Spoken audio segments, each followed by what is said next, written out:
রাশিয়াতে এসে আমি আগেরবার যখন রাশিয়া করেছিলাম ট্রেনে করেই মোস্টলি ঘুরেছিলাম, এবং প্যাসেঞ্জার ট্রেন কিন্তু রাশিয়ার সমস্ত জায়গায় চলে হচ্ছে ইলেকট্রিক ইঞ্জিন দিয়ে। আমি এখন রয়েছি মুরমানস্কে। মুরমানস্ক হলো কিন্তু একটা বন্দর শহর, নর্থ পোলের অনেকটা কাছে, রাশিয়ার নর্থে, আর্কটিক সিটি।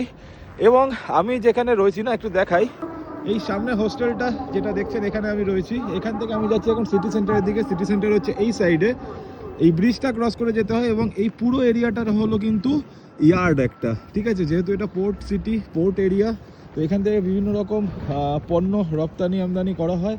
এই পুরো দেখতে পাচ্ছেন সমস্ত কিন্তু এগুলো হলো রাশিয়ার মালগাড়ি। এগুলো ওপেন ওয়াগন, ক্লোজ ওয়াগন সমস্ত রকম রয়েছে, এবং এখানে কিন্তু মেনলি ডিজেল ইঞ্জিন দিয়ে মালগাড়ি টানা হয়, এবং এক একটা মালগাড়ির লেন্থ প্রায় 2-2.5 কিলোমিটার অবধি হবে কিন্তু। চারিদিকে ভর্তি করে মালগাড়ি রয়েছে, শান্টিং হচ্ছে অনেক জায়গাতে। ইলেকট্রিক্যাল লাইনও এখানে রয়েছে। এই সামনে দেখছেন একটা ইলেকট্রিক লোকও দাঁড়িয়ে রয়েছে। ঠান্ডা ভয়ঙ্কর, স্নোফল হচ্ছে ধীরে ধীরে, টেম্পারেচার -12, ফিলস লাইক -20, এবং সারাক্ষণ কিন্তু এরকম অ্যানাউন্সমেন্ট হয়েই চলেছে। আর খুব সম্ভবত এটা হলো ইয়ার্ড অফিস, সামনে এই বিল্ডিংটা। তো ভাবলাম